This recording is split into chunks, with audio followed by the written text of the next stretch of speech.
La demora obedece que estamos ensayando un nuevo método de grabación y es posible que podamos tener las conferencias en la página web en unos 15 días para aquellos que estén interesados. Entonces, por eso han notado ustedes que siempre después de algunas de las charlas, mientras cuadramos ahí, entonces tenemos esa dificultad. Bueno, ok, ya podemos empezar. Entonces, les agradezco la atención y el acompañamiento. Y cuando hablamos de los mecanismos epigenéticos y neuroplasticidad, queríamos, como ustedes ven, hemos venido tocando las diferentes acciones de los fármacos, en los trastornos afectivos y la posibilidad de que los estabilizadores tenían una amplia gama de acciones, como lo hemos venido revisando. Y entonces, en ese sentido, de todas maneras, hay algunos elementos que todavía nos quedan como para pensar. Por ejemplo, sabemos que los trastornos afectivos son episódicos y responden al tratamiento, pero que los síntomas son crónicos y las recaídas frecuentes, y eso nos trae ya una dificultad en el abordaje del paciente. Quisiéramos tener, y el paciente también desearía, que tuviéramos un fármaco que actuara inmediatamente. La depresión será la primera causa de incapacidad en el año 2030. Hoy hay una comunicación de prensa y hoy estaban los periodistas muy preocupados porque un estudio que se realizó en Colombia, el 21% de las mujeres posiblemente tenían cuadros depresivos. Se ha hablado de la alteración de las serotoninas y otras monoaminas, pero también sabemos que los pacientes depresivos están respondiendo, por ejemplo, a la ketamina en una forma rápida, lo cual nos está hablando de que la vía del glutamato también podría estar involucrada en los trastornos afectivos, y obviamente el trastorno electroconvulsivo desde hace muchos años nos ha demostrado su eficacia terapéutica. También lo mostraba el doctor Lam, cómo los pacientes bipolares tienden a estar deprimidos la mayor parte del tiempo. De ese 47% de pacientes que seguían sintomáticos después de 12 años de evolución, el 50 y pico de ellos eran depresivos. Pero también el gran problema es que el 30% de nuestros pacientes no responden a ningún tratamiento, así nosotros ensayemos mezclas de fármacos y utilicemos, como decía el doctor Villapriño, seamos mucho más agresivos en ese tratamiento farmacológico. Y quizás lo que más nos llama la atención y quisiéramos entender por qué los fármacos tienen ese periodo de latencia. Y ese periodo de latencia que resulta siendo difícil para el médico y para el paciente, como les comentaba anteriormente. También sabemos que en la depresión no solamente está funcionando los factores neurobiológicos, los factores genéticos, los factores de herencia, sino que los eventos vitales también tienen una situación en su etiología. Este estudio de Green muestra cómo el estudio en niños que tienen padres que tienen dificultades, por ejemplo, padres con enfermedad mental, padres con abusadores de sustancias, van a presentar síntomas depresivos que se inician en la infancia, que se inician en la adolescencia, también en la edad adulta e inclusive en la edad más alta. O sea que no solamente tenemos una vulnerabilidad biológica, sino que el hecho, por ejemplo, de vivir con padres que tienen dificultades, por ejemplo, situaciones de criminalidad, familia con violencia, nos hace que esos niños sean más susceptibles de presentar trastornos depresivos. Y esto en general, de acuerdo a los autores, nos dice que entonces los eventos vitales en la infancia están asociados en el 44.6% a los trastornos de iniciación en la infancia del tipo afectivo, pero también al 25% de aparición tardía, lo cual nos está diciendo que una persona o un niño que está con un ambiente familiar bastante difícil, 1 de cada 4 va a tener episodios depresivos tardíos. Y esto se pensaría que entonces una alteración, un trauma en la infancia, el abuso sexual,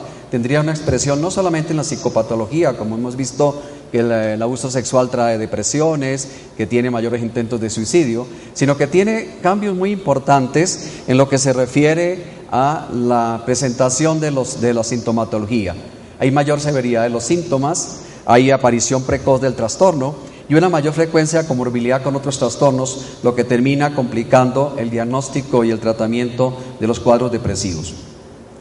Y nuevamente surgen preguntas. El periodo de latencia de los antidepresivos se debe a cambios en la vía de las vías señales intracelulares o a factores de neuroprotección y de neurogénesis. El doctor Fernández trató de mostrarnos que podrían ser las dos situaciones, pero también Podrían ser que los cuadros depresivos o ese periodo de latencia está debido a cambios epigenéticos que producen alteraciones en la expresión génica.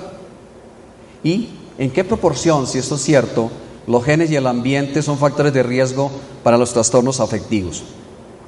En ese sentido, aparece la epigenética tratando de mostrarnos algo. Si bien Waddington lo planteó hace más de 50 años,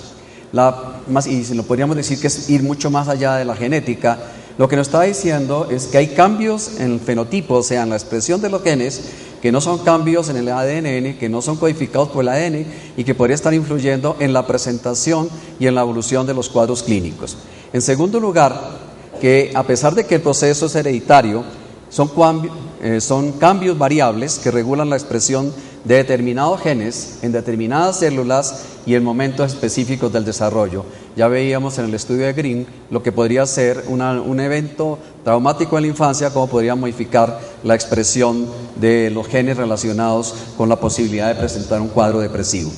Y lo que me llama llamativo es que estos cambios epigenéticos, a pesar de que no modifican la carga genética, sí pueden ser transmitidos de generación a generación, no solamente, y lo hemos visto a nivel de los animales de experimentación, sino como vamos a ver más adelante en algunos estudios clínicos.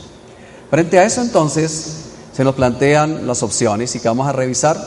Voy a hacer un análisis muy rápido de lo que son los mecanismos moleculares de la epigenética, mirar los mecanismos epigenéticos y la depresión, también los que hay, estudios algunos que están mostrando la relación entre epigenesis y trastorno bipolar, y obviamente algunos estudios epigenéticos y el tratamiento farmacológico. Cuando estamos cerrando un simposio, pues es muy fácil podernos apoyar en los expositores tan brillantes que hemos tenido, y entonces muchos de los elementos que voy a tocar me voy a apoyar en lo que han dicho los doctores Lam, Fernández y Vilaprin. Si hablamos de los mecanismos moleculares,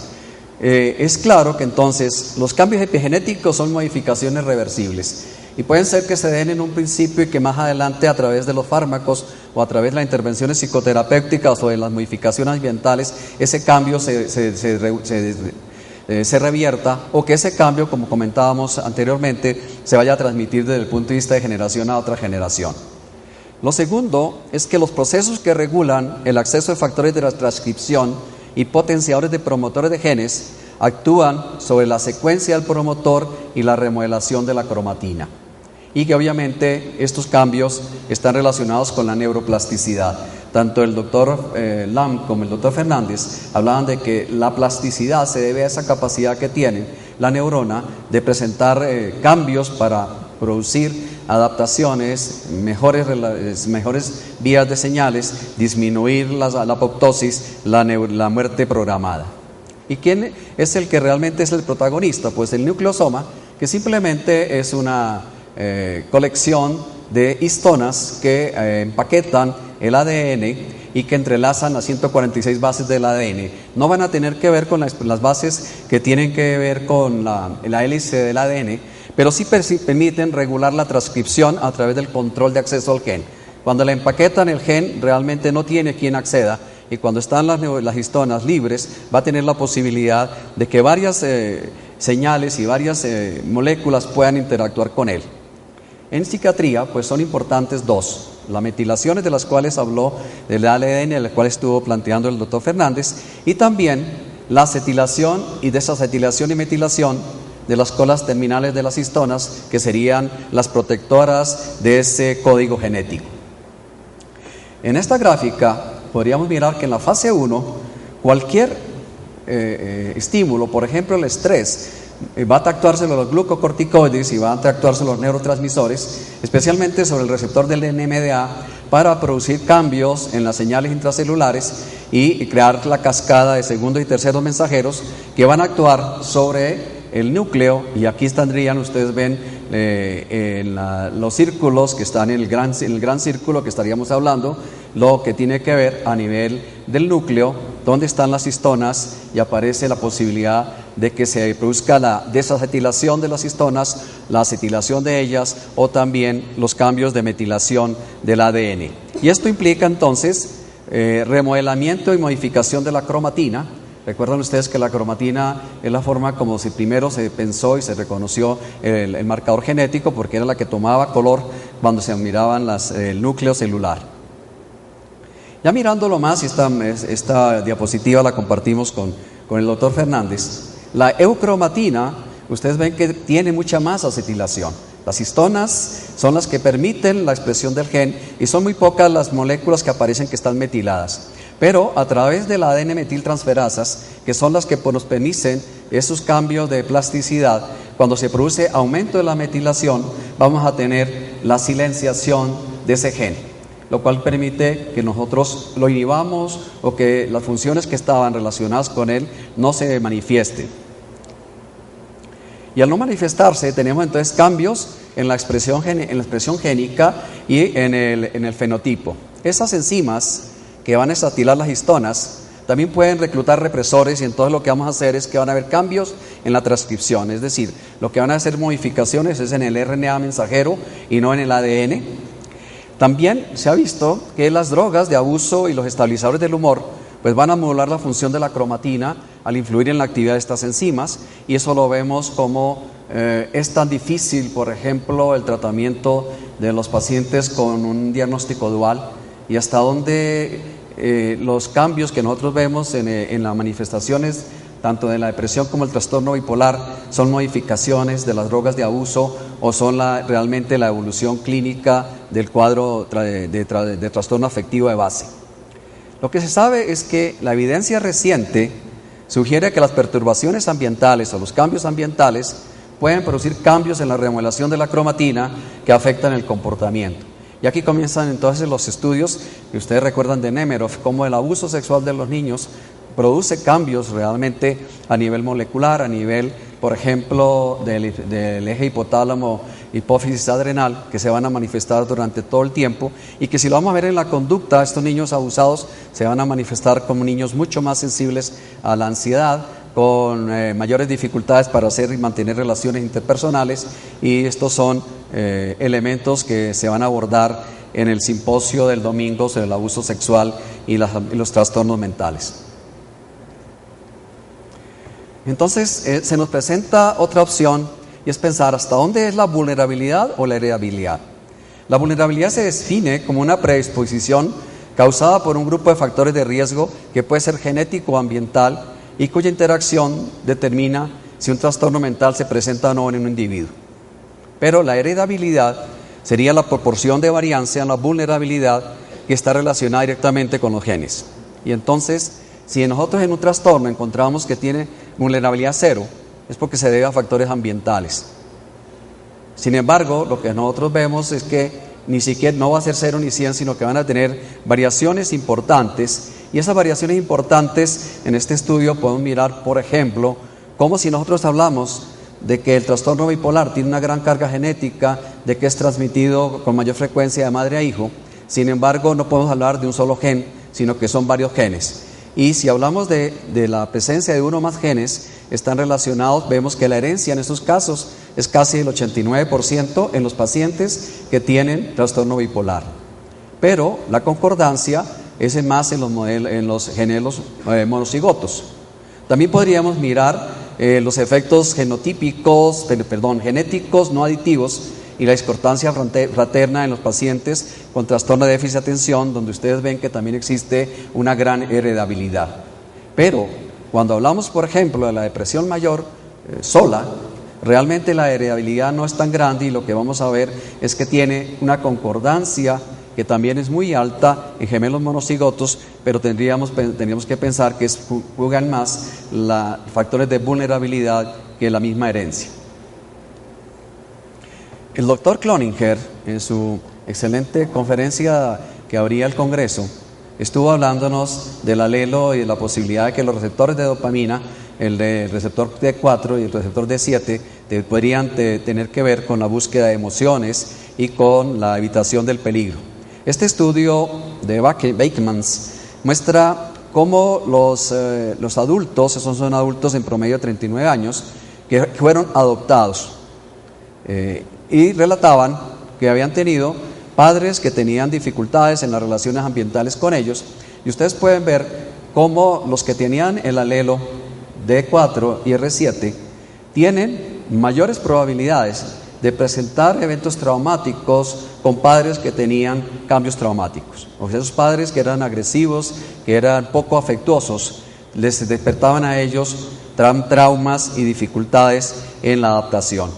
Y que fueron muchos en el sentido, por ejemplo, de que este polimorfismo, ya sabemos que afecta la atención, la motivación y los mecanismos de recompensa, por eso lo estaba planteando el doctor Cloninger, como que tenía que ver también con la perseverancia y la evitación del peligro. Pero estos portadores del alelo son más susceptibles al desapego y la insensibilidad de la madre. O sea, no solamente es que la madre de por sí no los quiera, sino que ellos también son mucho más sensibles, son menores buscadores de emociones y no exteriorizan sus problemas, y de ahí pensaríamos que no sabríamos si pertenecerían a lo que el doctor Cloninger hablaba del temperamento, o que también eran factores de adaptación y que serían los factores de plasticidad del carácter, y que tienen también mayor frecuencia con el trastorno de déficit de atención y con la personalidad límite, que también el doctor lo planteó cuando nos habló del cubo y las dimensiones que tienen que ver con el carácter. Tienen mayor frecuencia la conducta impulsiva y el abuso de sustancias, que son también elementos del conglomerado que planteó el doctor Cloninger. E inclusive tendrían mayor asimetría en el electroencefalograma, con lo cual estaríamos tocando factores de tipo neurobiológico claros. En síntesis, para esta primera parte, un genoma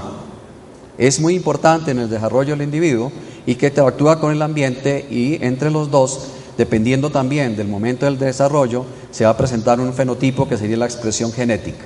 Ese fenotipo puede ser modificado por el estrés en dos sentidos. Hay algunos individuos que frente a las situaciones difíciles, de efectos adversos difíciles, puede tener afrontamiento y resiliencia, pero la mayoría de los demás van a tener acciones sobre su vulnerabilidad, y se pueden presentar tres opciones. Un aumento en la psicopatología, y es lo que podríamos ver con la personalidad borderline, con el abuso sexual, o aumentos en la fisiopatología. Hay algún estudio también realizado en Canadá donde se mostró que las pacientes con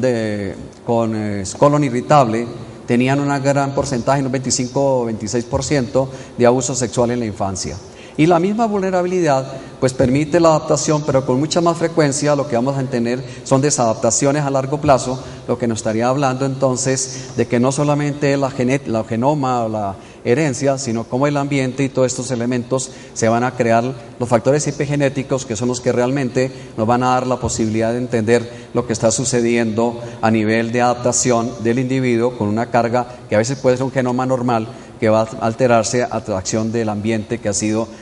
hostil.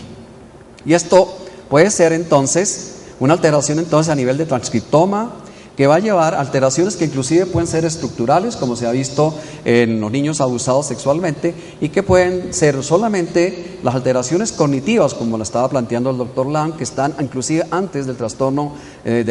aún en los estados de eutimia de los trastornos bipolares, o realmente en francas situaciones psicopatológicas que harían parte de lo que nosotros estamos viendo, que son los trastornos mentales. Y obviamente las histonas y la neuroplasticidad hay una gran relación. El doctor Kandel, que es el premio Nobel del año 2000, en su estudio con la plicia, lo que logró demostrar es que el papel de la acetilación de las histonas son las que permitían la plasticidad de la sinapsis y la posibilidad de que este molusco tuviera las posibilidades de hacer memorias y nuevos aprendizajes. Y hay en la clínica algo, por ejemplo, el síndrome de Rubinstein-Taylor, que es la niña que ustedes ven ahí, es un gen que modifica la proteína que tiene que ver con el CREF. El doctor Fernández les mostró cómo el CREF era muy importante en la neuroplasticidad, y estos niños, además de que tienen algunas alteraciones morfológicas faciales, tienen también retardo mental y dificultades en el comportamiento, porque hay alteraciones en las histonas, que es la desacetilación de las histonas, y que a pesar de que los inhibidores de estas histonas pueden mejorar la memoria, los inhibidores selectivos van a tener una mejor posibilidad de hacerlo. Entonces ya estamos hablando de que así como la histona, la acetilación trae dificultades en el sentido de que va a alterar y va a modificar y va a intensificar la presentación de la depresión, también si nosotros logramos inhibir esa desacetilación, podríamos tener situaciones positivas como sería drogas que aumentaran la memoria y la sinaptogénesis.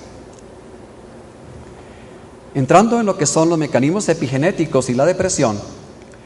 es obvio que entonces lo hemos revisado, que los estudios epidemiológicos sugieren interacción entre la predisposición genética y los eventos vitales, y que estos eventos vitales pueden producir depresión y en algunos casos resiliencia. Lo importante son los dos polimorfismos que se han estudiado más. El primero es el del BDNF, y entonces sabemos que aquellos individuos que tienen el alelo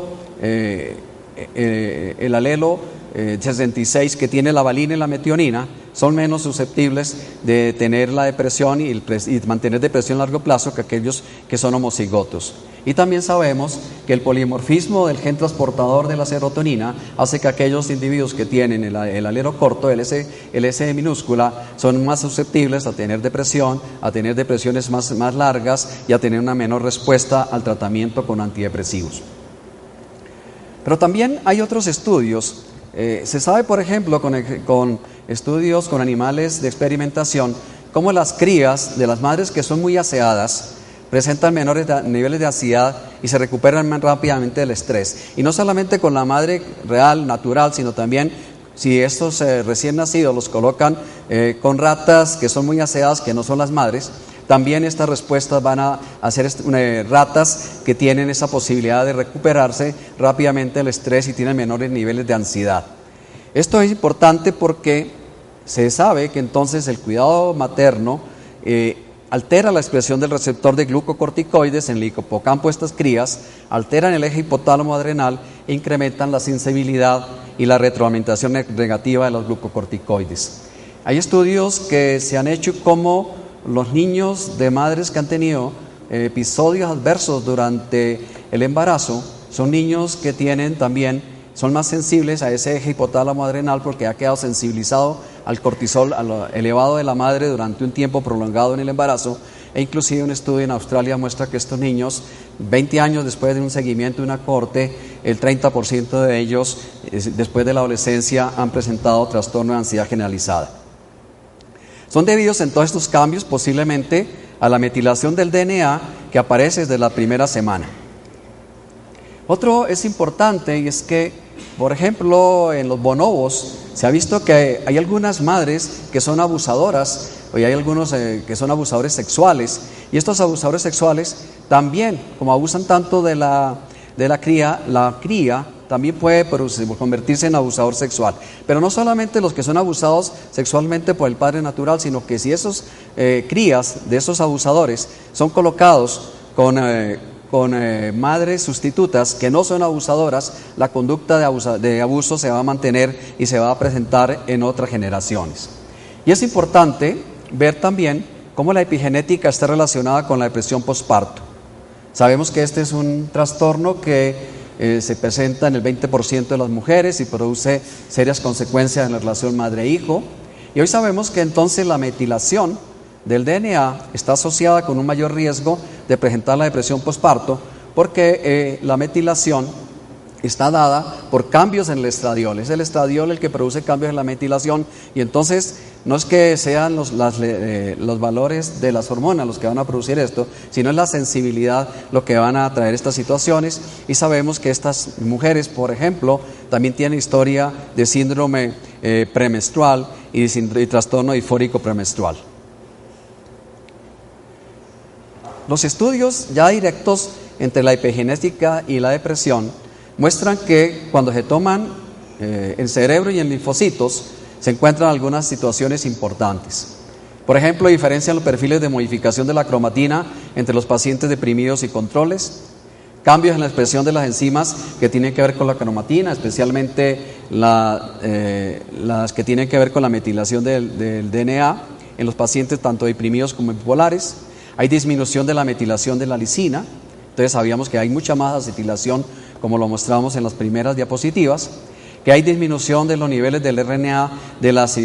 desacetilasas de las histonas, y especialmente en la fase de depresión. Pero esto es importante, Cuando el paciente ha remitido de la depresión, sea un paciente con bipolaridad o sea un paciente con depresión recurrente, ya no vamos a encontrar esos cambios en los niveles de la histona desactilasa, sino que se han mantenido, se han recuperado. Y es cierto que en el hipocampo de los suicidas, con historia de abuso sexual, se observa disminución del RNA mensajera a nivel de los receptores de glucocorticoides y aumento en la metilación de la citosina, del promotor, del receptor de los neurotransmisores. Estos cambios que se han observado en pacientes con depresión,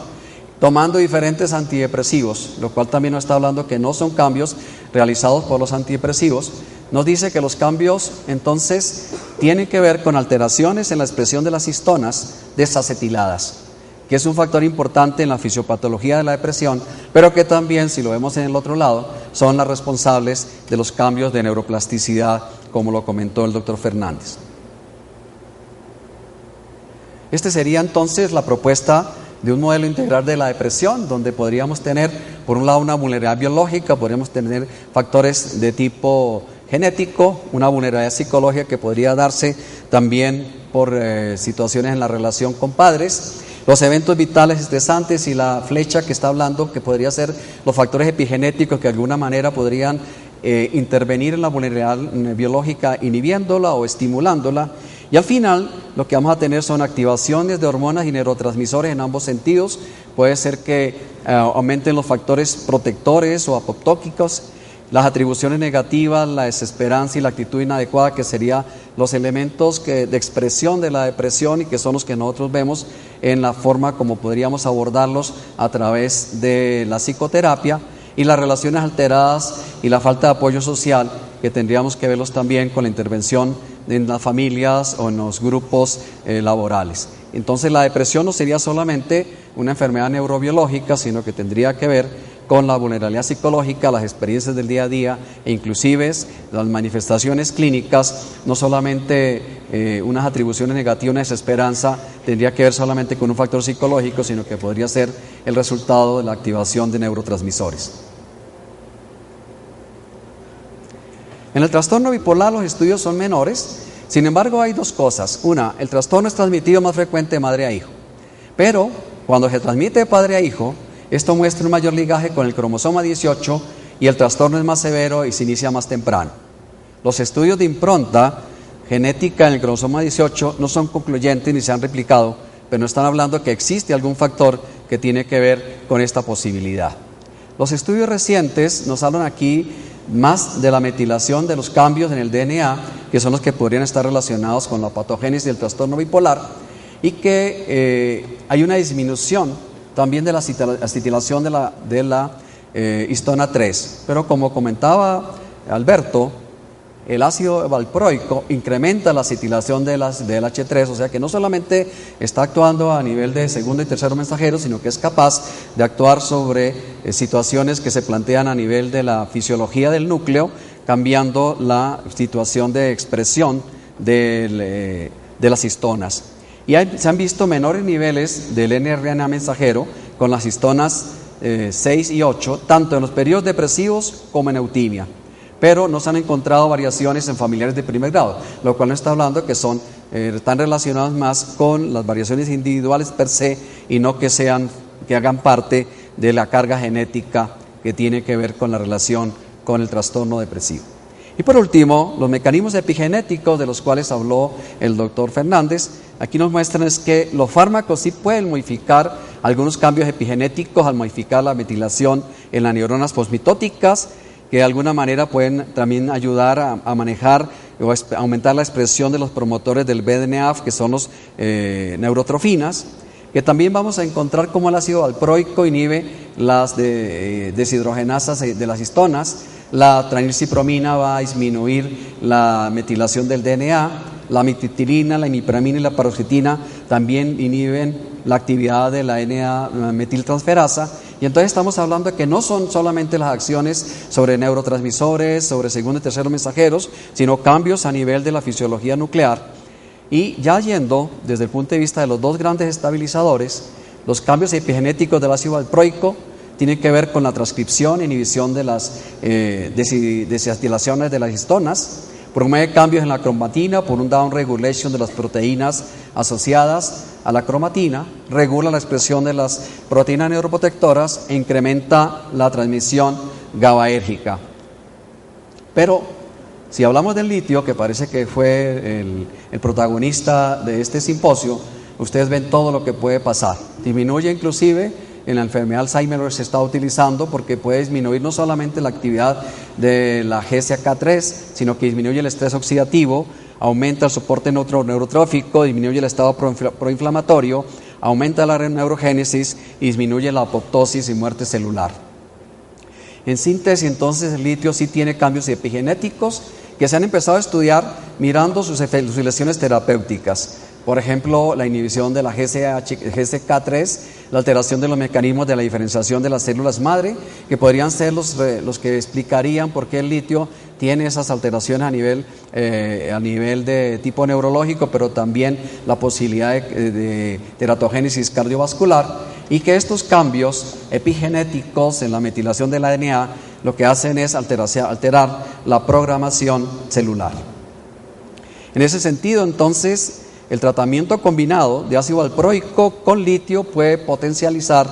la fosforilación de la GSK e inhibir, por otro lado, la GSK, con lo cual se podría tener mejores resultados terapéuticos, siendo entonces un buen neuroprotector y una disminución debido a la disminución de la hipometilación del DNA y la hipoacetilación de las histonas. Hay nuevos fármacos que están tratando de encontrar, sobre todo los que pueden hacer como inhibidores de la desacetilación de la lisina o como inhibidores de la metilación del DNA. Estos fármacos están en experimentación, pero nos están diciendo que tienen efectos neuroprotectores, que modulan el eje hipotálamo adrenal, o sea que tendrían algún efecto ansiolítico, que mejoran las conexiones sinápticas en el largo plazo, con lo cual podrían ser inclusive estabilizadores, que protegen del estrés oxidativo, que como vamos a ver, y lo dijo Alberto, es el que realmente produce todos estos problemas por la lesión que existe en la mitocondria, que aumenta la liberación del BDNF y son capaces de distinguir la respuesta del miedo condicionado, que sería una respuesta aprendida. Para concluir,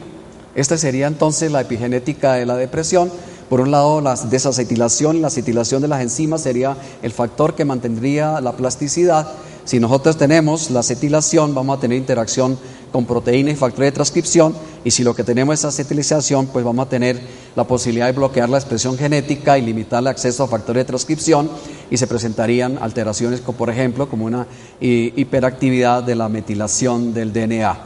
Estos, en la medida en que se mantenga este equilibrio, tendríamos adaptación, resiliencia al estrés. No solamente es la posibilidad de aguante de la persona o la capacidad que tenga ponerle fuerza de voluntad al evento. Podríamos tener efectos antidepresivos y también las nuevas moléculas que, como comentábamos, pueden ser estabilizadores del ánimo. Estos hallazgos entonces nos podrían hacer pensar que los hallazgos recientes a nivel molecular, celular y el comportamiento señalan la importancia de unos mecanismos epigenéticos que alteran la estructura de la cromatina y regulan los patrones de expresión de los genes relacionados con la fisiopatología en los trastornos afectivos, que estos hallazgos podrían ayudar en el diagnóstico que a la fecha es eminentemente clínico, como lo preconizaba Manuel, y que el conocimiento de los mecanismos epigenéticos que integran, procesan y responden homeostáticamente a las diversas vías de señalización intracelular moduladas por la actividad neuronal permitirá desarrollar nuevos métodos para el tratamiento de los trastornos del estado de ánimo. Al fin y al cabo, la regulación epigenética puede ser considerada como el mecanismo clave de la memoria celular. Muchas gracias.